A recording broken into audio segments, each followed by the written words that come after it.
जोहार के पाठक को नवा सानताड़ी स्टडी चैनल रे पे सागुन दाराम नवा वीडियो दो यूजी पीजी सानाम को लगित गे काना आसोई नवा वीडियो तालाते पे जतो होड़ा गे हेल्प हुआ तो अदो क्वेश्चन सन के बन मांगो कुकली होड़ संबाद दो चेत काना नवा इदी कते चेदेम बड़ाया ऑल में तेला नवा दो मिटांग पथाम कागज रे नितुम काना नवा पथाम कागज दो हापत किया काना 1947 साल जून चांदो खुन बिहार सरकार होते ते पारसालो काना पहिल सासापड़ा दो ताहे काना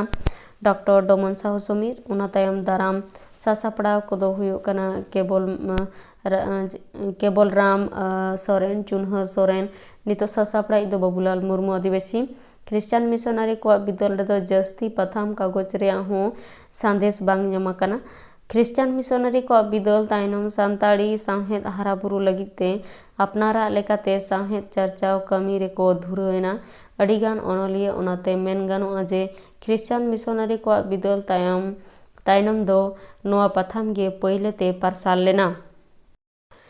कुकली होड़ हपन रेन पेड़ा पथाम इदी कते आमा तजबीज ऑल में तेला पथाम पत्रिका हो सावता रेना मित लेकान अरसी कान गया सावता रेया पथाम लेकान चितर को पथाम तलाते छालकाव सदरोआ आर पथाम दो साहेद रेया मित मारांग हटिंग गे काना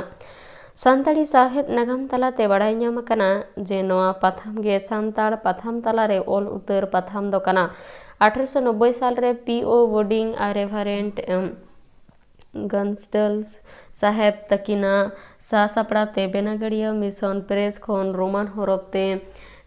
उछन लेन ताहेन 1904 साल धाबी नोआ दो ᱧᱩᱛᱩᱢ तेगे लेताड़ गे उछनों कान ताहेन इना तायम उछन दो हपित लेना और 1922 साल खन नोआ पथाम गे पीओ बोर्डिंग सापड़ाते पेड़ा होड़ ᱧᱩᱛᱩᱢ ते उछन हिजुग कान ताहेन नितो नोआ पथाम रेनी सासापड़ा दो मानोतान एनाम हेम्ब्रम कराए सानताड़ी साहेद हाराबुरु कमी रे नोआ पथाम एनेम दो अडिगान गे मेना अकादा वीडियो दो नोडे गे मुचातेना वीडियो नेल लगी सानाम को गे साय साय सारहाव और हो जते नोंका के नवा वीडियो होते आपे को तलाती सेटेर दाड़ेया ओना लगी नवा वीडियो दो जस्ती खन जस्ती लाइक शेयर और सब्सक्राइब तबन पे।